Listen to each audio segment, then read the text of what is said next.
Hurgando en el calendario encontramos que la noche del 9 de noviembre de 1938 ocurrió un hecho que, como decimos allí, cambió el mundo, ¿no, Miguel? ¿Cómo estás? Sí, efectivamente, Agustín. Buenas tardes. Vamos un poquito más atrás. Vamos a ir al 27 de febrero de 1933, Alemania. Hitler comienza su escalada con el poder. Generan el incendio del Parlamento, el Reichstag, como se llamaba. Esto fue evidentemente un atentado propio de la gente de Hitler. De hecho, no hubo ningún herido ni muerto en el incendio y solamente aprenden a un carpintero holandés que hacía poco tiempo que estaba allí y que bajo tortura había dicho que él había sido. La persecución comienza con los comunistas. De esta manera Hitler impide, proscribe al Partido Comunista para que se presente en la Cámara y toma el poder de manera total. Pero 1938 marca un punto de inflexión y hay un hecho puntual que se produjo el 7 de noviembre de 1938 en la embajada alemana en París. Un funcionario de la embajada es asesinado por un joven judío de 5 tiros llamado Herschel Greenspan, este era el nombre del muchacho, y esto genera que Hitler promueva lo que se llamó luego la Noche de los Cristales. Culpa a los judíos de lo que estaba sucediendo en el país, tal como él filosóficamente lo había expresado en su libro Mi lucha, Mein Kampf, y a partir de allí se produce este día puntual. ¿Por qué lo de los cristales? Claro, fue una noche de quiebre y lo de los cristales no es una alegoría, fue un hecho real. Efectivamente, los nazis comienzan a romper vidrieras de negocios y de casas de judíos. Y los judíos, por lo menos 91 de ellos, fueron asesinados y otros 30.000 fueron llevados a campos de concentración que en ese momento recién era una nueva usanza para ellos. Claro, todavía no había comenzado la Segunda Guerra Mundial, faltaban algunos meses, y en esa Segunda Guerra Mundial en donde Hitler continuó con la persecución y el genocidio de miles de personas. Lo interesante de todo esto es habernos encontrado con Alberto Speyer. Alberto Speyer vive en Rivera, pero esa noche estaba en su pueblo, un pueblo chiquitito llamado Leer, así, L-E-E-R, que está en el norte de Alemania. Tenía 6 años en ese momento cuando pudo comenzar a ver lo que después fue el horror para todo el pueblo judío. Recordemos, el saldo es de 6 millones de muertos de la colectividad judía. Y para que no vuelvan a repetirse estas cosas, es fundamental no olvidar y conocer la historia. Esta es la historia de Alberto Speyer, en 2 partes, porque primero hablemos de lo que pasó allá y después hablemos de lo que ocurrió aquí en la Argentina. Escuchamos. Los primeros recuerdos míos eran que ya no podía salir a la calle.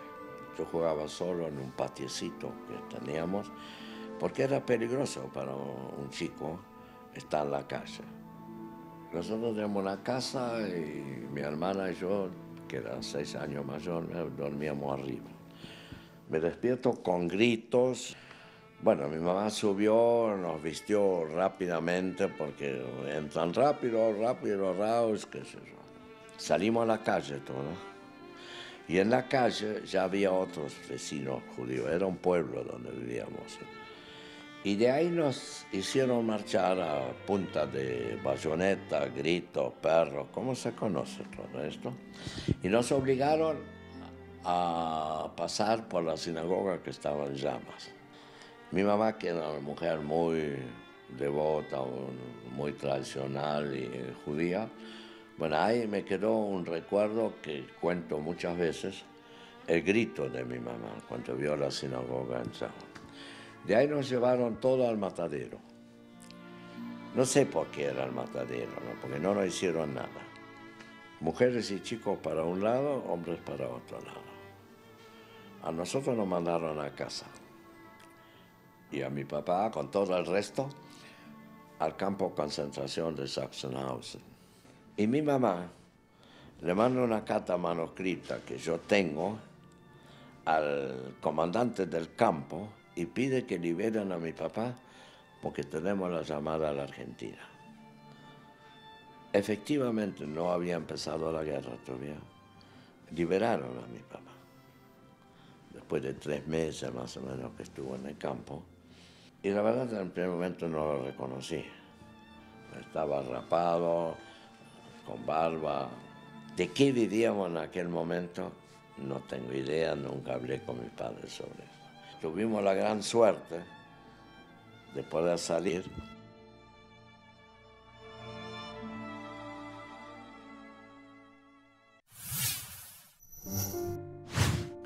Él pudo salir, pero millones quedaron allí en Alemania, en lo que fue esa masacre, esa matanza, que se refleja en varias películas, ¿no? Sin lugar a dudas, La vida es bella, por ejemplo, es la más bella para explicar lo ocurrido, por lo menos en los ojos de un padre. Sí. Aquí hubo un padre que hizo otra cosa, el padre de don Alberto. Y nos falta un personaje fundamental en esta historia, el barón Hirsch. El barón Hirsch fue un filántropo judeo-alemán que se dedicó durante muchísimo tiempo a comprar tierras en algunos países del mundo, la Argentina, por ejemplo, o Canadá. La idea era tratar de venir a colonizar esos sectores con gente que venía de Europa. En la Argentina compró 1.700.000 hectáreas. Recordemos la colonia judía de los Gauchos, en Entre Ríos, por ejemplo. Hay una colonia en Olavarría y en este caso la de Rivera, que fue a donde se dirigió y fue destinada la familia de don Alberto. Esta organización de colonización judía, posibilitó que Alberto, con 6 años, su hermana, su mamá y su papá llegaran a nuestro país. Y es interesante saber cómo llegaron. ¿Lo escuchamos? Tuvimos 2 o 3 días en Buenos Aires, nos llevaron al tren y llegamos a Rivera. Y ahí hice una pregunta a mi mamá.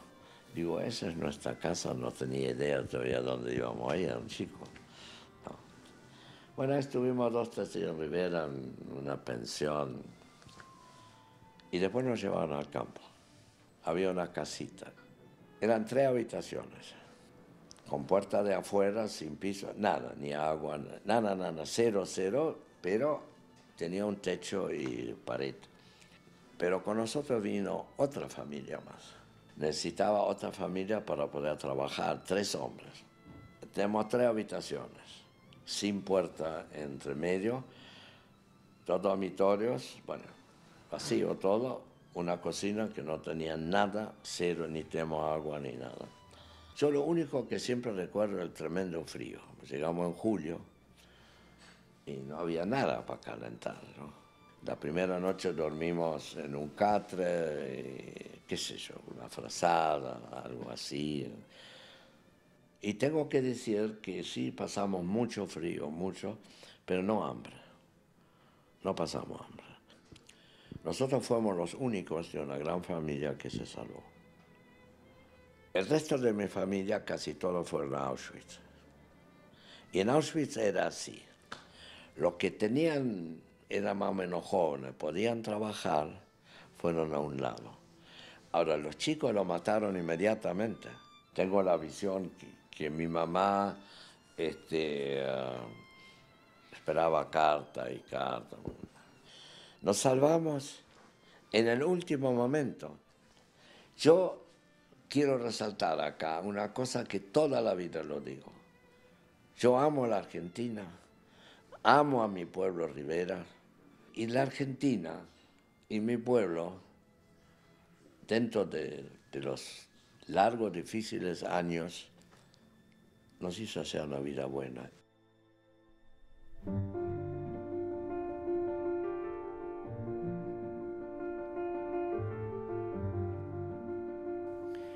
Uno intenta situarse en aquella época, ponerse en la piel de esta familia, esperando novedades, noticias de sus seres queridos que se encontraban en Alemania, noticias que nunca llegaron. Sí, efectivamente, y para ellos fue muy difícil ese comienzo.